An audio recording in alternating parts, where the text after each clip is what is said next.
Eh bien, un tel a dit, peu importe ce qu'on peut dire, peu importe ce que moi je dis. Vous ne pouvez pas adopter une attitude pour ensuite essayer de conforter votre position en vous servant des Saintes Écritures. Vous lisez d'abord la parole, vous comprenez quelle en est la signification, et ensuite vous adaptez votre vie et votre connaissance de la parole. Il cherche à atteindre chaque continent avec la parole de Dieu. L'évêque Keith Butler enseigne la parole de Dieu. Il s'y efforce et il touche le monde. Et maintenant, voici pour l'enseignement d'aujourd'hui l'évêque Keith Butler. Lisons dans la première épître aux Corinthiens, chapitre 10, verset 32, l'apôtre Paul dit « Ne soyez pas une cause de faux pas, ni pour les non-juifs, ni pour les juifs, ni pour l'Église de Dieu. » Dans ce verset, vous avez les trois peuples de la terre.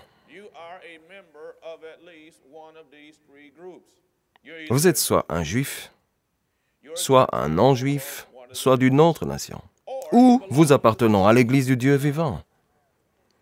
Mais la raison pour laquelle ceci est important, c'est parce que vous devez savoir à qui les Saintes Écritures s'adressent. Si elles s'adressent aux non-juifs et que vous essayez de les mettre en application sur les juifs, vous en ferez une mauvaise interprétation. Si elles s'adressent aux Juifs et que vous essayez de les mettre en application envers l'Église de Dieu, vous en ferez une mauvaise interprétation. Et ce qui se passe, c'est que les gens ne trouvent pas avec qui il est en train de parler. Ça, c'est la toute première chose. Avec qui parle-t-il? Cela s'adresse-t-il à moi ou à quelqu'un d'autre? Vous devez donc définir le contexte. Prions le Seigneur. Eh bien, si nous parlons des langues différentes et que nous n'avons pas la même définition des mots, cela peut amener à une certaine confusion. Combien d'entre vous peuvent voir cela? Par exemple, j'ai trouvé, en faisant une étude, à partir du Nouveau Testament, 14 définitions pour le mot « juge » ou « jugement ». Et j'ai trouvé 17 définitions du mot « grâce ».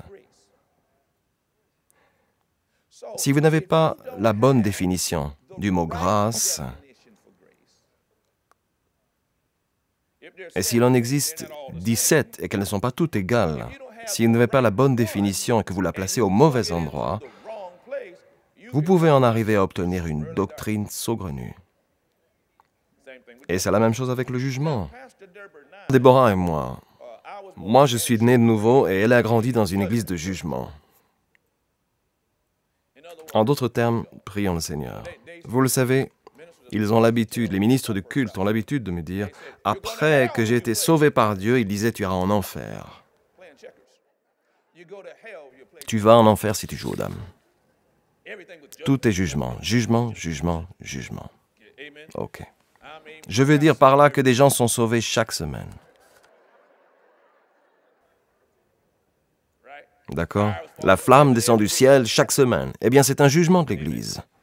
Et c'est ainsi que je suis entré en communion avec le corps de Christ, partageant cette sorte de divinité. Ensuite, je suis allé à l'école biblique et j'ai vu d'autres personnes que je n'avais jamais vues avant. À cette époque, c'est ainsi, vous receviez la grâce de l'Église, entre guillemets. Et peu importe comment vous viviez ou ce que vous faisiez, si vous étiez sauvé, cela n'avait pas d'importance que vous tuiez quelqu'un, assassiniez quelqu'un, violez quelqu'un, car vous aviez été sauvé, la grâce de Dieu vous couvre absolument. Peu importe ce que vous faites, cela n'a aucune conséquence. Maintenant, frère Hagin disait, je parle de Kenneth Hagin Senior, il disait que l'Église de Jésus-Christ a tendance à tomber dans le fossé de chaque côté de la route. En général, la vérité est au milieu. M'entendez-vous? Prions le Seigneur. Donc vous avez ces deux extrêmes. Vous avez les extrêmes quand tout est jugement, la flamme du ciel et la damnation et le soufre. Et vous avez aussi l'autre extrême. Il n'y a même pas un enfer. Vous ne devez jamais confesser un péché. Ce sont deux positions radicales des Saintes Écritures. Donc nous avons besoin de comprendre. Et c'est dû en grande partie parce que les gens ne savent même pas ce que les mots signifient. Ils ne savent pas réellement ce qu'est le jugement. vraiment la grâce. Donc il faut définir notre vocabulaire parce que, et je vous encourage à écouter le CD parce que je dois le faire, je dois m'en inspirer. Aujourd'hui, on va se contenter de la première partie, mais le mot grec pour jugement, vous savez que le mot grec pour jugement est krinon. Krinon signifie décider mentalement ou judiciairement. Ça signifie essayer, condamner, punir, venger, conclure, condamner, décréter, résoudre, estimer, ordonner, mettre en question, condamner à ou penser. Bon, certains de ces termes viennent immédiatement à l'esprit. Quand on dit jugement, les gens pensent à une punition, dans le sens de vengeur qui condamne. Mais vous devez aussi tenir compte du fait que le terme jugement peut signifier estime et considération. Ça peut être positif. Le jugement peut servir à définir une chose. Ça peut aussi aider à réfléchir à quelque chose. Ainsi, tel jugement ne peut ne pas seulement être négatif. Un jugement peut aussi être positif. Je vous en dirai plus d'ici 1 minute. En effet, je vous ai dit que j'avais trouvé au moins 17 sens différents, et j'en ai peut-être omis quelques-uns, mais dans le Nouveau Testament, il y a au moins 17 perceptions différentes du mot grâce. Laissez-moi vous en soumettre quelques-uns.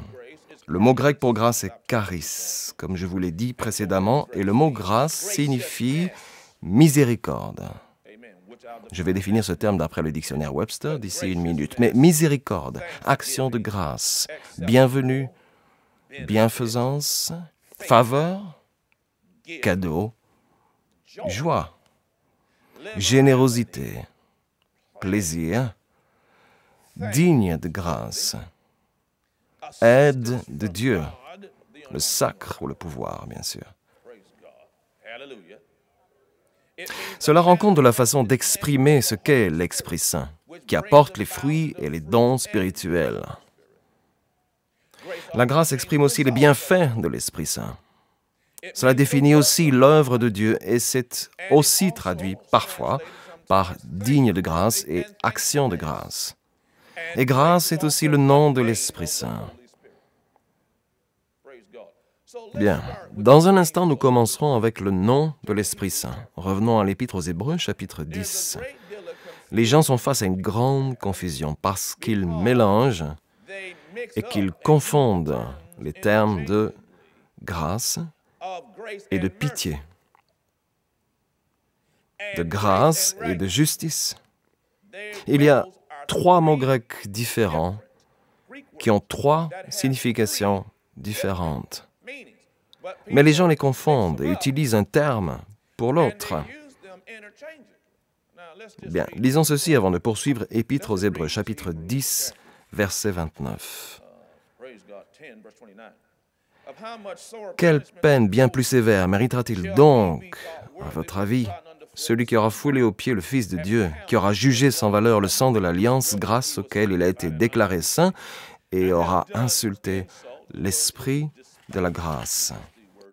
Le mot est outrage, qui aura outragé l'Esprit de la grâce. Un des noms pour l'Esprit Saint est l'Esprit de grâce. Par ailleurs, le mot pitié est L-I-I-O. Cela signifie être compatissant en parole ou en acte. Le dictionnaire nous enseigne que le mot compatissant signifie avoir une disposition qui nous incline à avoir un cœur tendre et facilement ému par la détresse, les souffrances, les volontés et les maladies des autres. Comme dans Matthieu 14, bien que Jésus venait d'apprendre la décapitation de Jean-Baptiste et qu'il ne sentait pas très bien lui-même, les gens venaient pourtant et il avait de la compassion pour eux, selon les Saintes Écritures, ou de la pitié, et il guérissait leurs maladies. Seigneur, vous savez que la grâce et la pitié ne sont pas les mêmes mots depuis que vous l'avez lu dans l'Épître aux Hébreux. Vous devez tous lire l'Épître aux Hébreux, chapitre 4, verset 16. Approchons-nous donc avec assurance du trône de la grâce, afin d'obtenir compassion et de trouver grâce pour être secourus au moment opportun. Je vous dirai ce qu'il en est plus tard. Afin d'obtenir compassion et de trouver, afin d'obtenir compassion et de trouver grâce pour être secouru au moment opportun. Cela vous donne une définition, enfin une des définitions de la grâce, ici même, avoir de l'aide quand on en a besoin. Souvent, les gens confondent la grâce avec un statut, comme si c'était une position juste. Le mot rectitude vient du grec dikaiosune. Cela signifie justification, attitude juste vis-à-vis de Dieu. Ça concerne votre place en Jésus-Christ. Les gens confondent la grâce avec cela. Donc, lorsque vous commencez à parler de rectitude, de conscience, sans avoir de conscience du péché, vous parlez de ce qui vous est arrivé par rapport au Christ.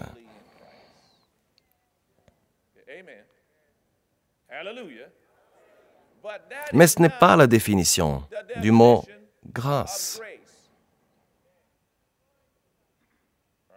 Très bien. Bon, laissez-moi vous en présenter quelques-uns. Prions le Seigneur. Puis-je avoir 3 Alléluia aujourd'hui? Revenons à l'Épître aux Corinthiens, chapitre 1, verset 10. Je suis toujours en train de réfléchir sur l'aspect de la définition du mot. Parce que si vous n'avez pas la bonne définition, vous pouvez vous trouver face à toutes sortes d'absurdités. Prenons l'Épître aux Corinthiens, chapitre 10. Je dois vous dire qu'en janvier dernier, cela fait 40 ans que j'ai été ordonné pasteur et que j'exerce ce ministère.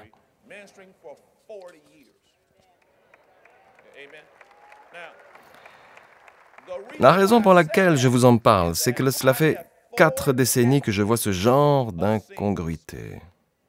Laissez-moi vous raconter ce qui se passe. Le corps du Christ intervient d'une manière circulaire. J'ai été témoin de tout cela auparavant. J'ai vu cela se produire. J'ai vu que cela se répandait dans tout le pays. J'ai vu cela se produire. J'ai vu comment cela s'en allait et j'ai vu comment cela revenait des deux côtés, jugement et grâce. Donc s'ils s'en vont et ils reviennent, lorsque vous bénéficiez d'une expérience aussi longue que la mienne, j'ai déjà vu ça, on a déjà fait cela avant. Vous comprenez? Donc je revois la même chose. Très bien. Épître aux Corinthiens, chapitre 10, lisons le verset 30. Paul dit, « Si moi je mange avec reconnaissance, pourquoi devrais-je être blâmé à propos d'un aliment pour lequel je remercie Dieu? » Ce mot « grâce » ici signifie action de grâce. Il parle du fait que les gens prennent ou pas la nourriture consacrée aux idoles. Mais le terme utilisé dans les Saintes Écritures ici, dans la version King James, utilise le terme « grâce ». Cela signifie action de grâce. Revenons à l'Épître aux Colossiens, chapitre 4.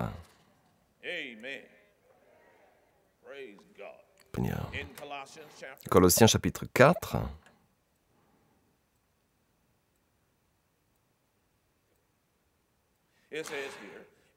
Que votre parole soit toujours pleine de grâce et assaisonnée de sel, afin que vous sachiez comment il faut répondre à chacun. Il est dit ceci au verset 6, le mot sel en grec est prudence, et le mot grâce ici signifie miséricorde et acceptable. En d'autres termes, que vos propos soient toujours acceptables et qu'ils soient toujours prudents. Cela ne parle pas de place, de position en Jésus-Christ. Mais c'est le terme « grâce » qui est utilisé. Laissez-moi vous en donner une autre. Voyez dans la deuxième épître aux Corinthiens, chapitre 8. Je vais vous donner toute une série de références aux Saintes Écritures lors des 3 prochaines sessions. Vous devriez être sourd, muet, aveugle et stupide, ou malhonnête, pour ne pas être d'accord avec ça. Deuxième épître aux Corinthiens, chapitre 8. Nous lisons ici, prions le Seigneur, au verset 7. « De votre côté, vous avez tout en abondance, la foi, la parole, la connaissance, le zèle à tout point de vue et l'amour pour nous. Faites en sorte que la même abondance se manifeste dans cet acte de grâce. » De quelle grâce s'agissait-il? Verset 1. « Par ailleurs, frères et sœurs, nous vous faisons connaître la grâce que Dieu a accordée aux églises de la Macédoine. Au milieu de la même grande épreuve de leur souffrance, leur joie débordante et leur pauvreté profonde les ont conduits à faire preuve d'une très grande générosité.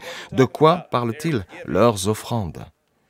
Je l'atteste, ils ont donné volontairement selon leurs moyens et même au-delà de leurs moyens. Et c'est avec beaucoup d'insistance qu'ils nous ont demandé la grâce de prendre part à ce service en faveur des saints. Ce don, ce mot est parfois utilisé pour dire grâce. L'amitié est une association avec les saints. Ce même discours apparaît tout au long du chapitre 9. Qui sème largement, largement aussi moissonnera. Celui qui moissonne largement sèmera largement. Celui qui moissonne largement donne largement. Ceux qui ne veulent pas donner beaucoup reçoivent peu. Et toute la grâce l'inonde. De quoi parle-t-il? D'offrande.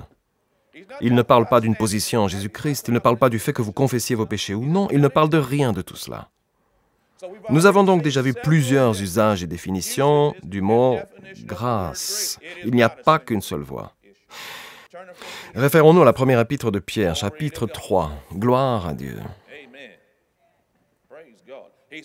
Il est dit dans le verset 7, « Vous, les maris, de même, menez la vie commune en tenant compte de la nature plus délicate de vos femmes. Montrez-leur du respect, puisqu'elles doivent hériter avec vous la grâce de la vie, afin que rien n'entrave vos prières. » Le mot « grâce » ici signifie « bénéfice ».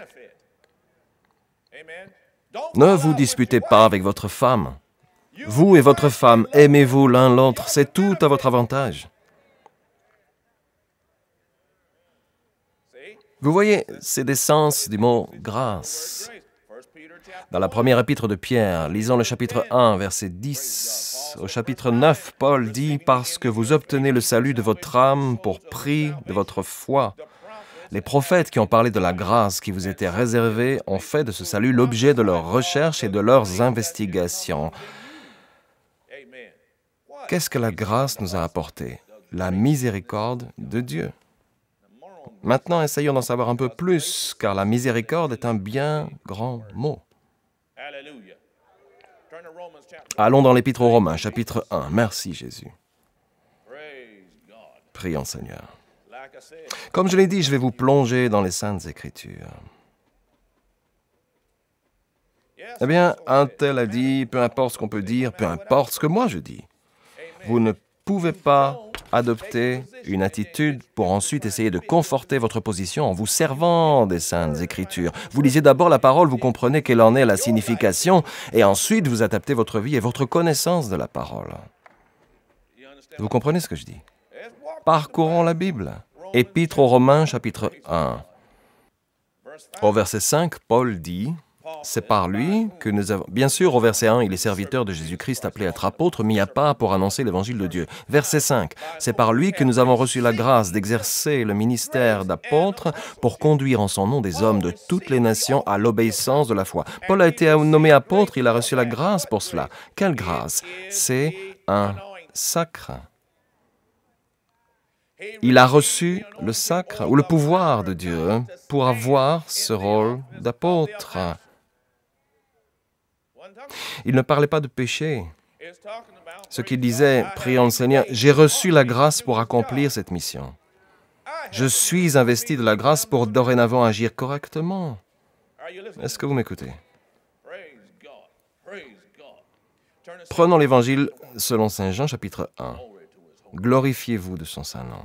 Lisons maintenant quelques passages sur Jésus. La parole s'est faite homme, verset 14. Elle a habité parmi nous, pleine de grâce et de vérité, et nous avons contemplé sa gloire, une gloire comme celle du Fils unique venu du Père. Jésus était rempli de la grâce de Dieu. En fait, le mot « rempli » ici est le mot « plerès ».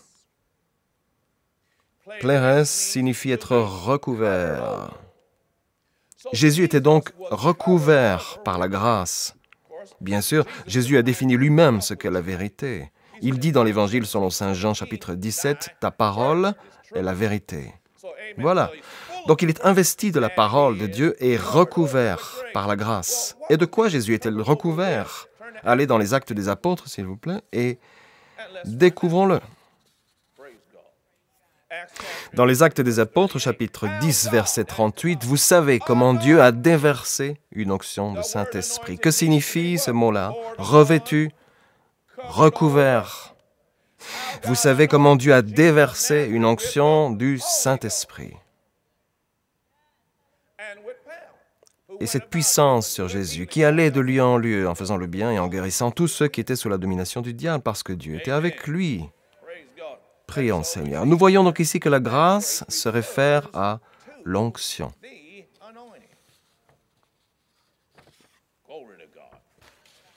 Allons dans la deuxième épître aux Corinthiens, chapitre 12. Habituellement, je ne fais pas autant référence aux Saintes Écritures lors d'un sermon. Mais, vous savez, les gens confondent un peu ces choses-là. Parfois, les gens adoptent des positions très dures. Vous savez, ils y vont au marteau-piqueur. Avant de faire quoi que ce soit, vous devez casser le moule. Vous voyez. Deuxième épître aux Corinthiens, chapitre 12. Paul, bien sûr, est en proie au démon, qui le frappe et lui assène des coups. Par 3 fois, il a prié le Seigneur. J'ai prié le Seigneur de l'écarter de moi, dit-il au verset 8. Et finalement, au verset 9, Dieu lui dit, « Ma grâce te suffit, car ma puissance s'accomplit dans la faiblesse. Aussi, je me montrerai bien plus volontiers fier de mes faiblesses afin que la puissance de Christ repose sur moi. » Il appelle la grâce de Dieu sa puissance. Prions, Seigneur. Vous voyez, la prière est particulièrement efficace quand vous reconnaissez Jésus-Christ comme votre Seigneur et votre Sauveur. Les Saintes Écritures disent que Dieu nous a tant aimés qu'il a donné son Fils unique. Et vous vous demandez, comment puis-je me joindre à lui? Comment puis-je renaître? Comment puis-je me régénérer? Eh bien, tout ce que vous devez faire, c'est prier avec moi. La Bible dit dans l'Épître aux Romains, chapitre 10, verset 9, «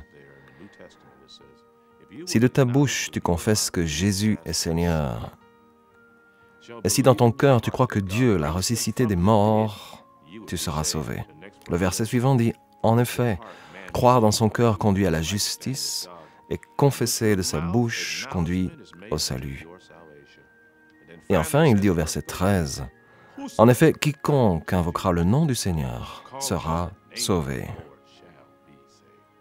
Priez maintenant avec moi. C'est bien, penchez la tête. Et priez bien fort de tout votre cœur avec moi, cher Père Céleste. C'est ça. Maintenant, priez avec moi, cher Père Céleste. Au nom de Jésus, je crois que Jésus-Christ est le Fils de Dieu. Qu'il est mort pour moi sur une croix.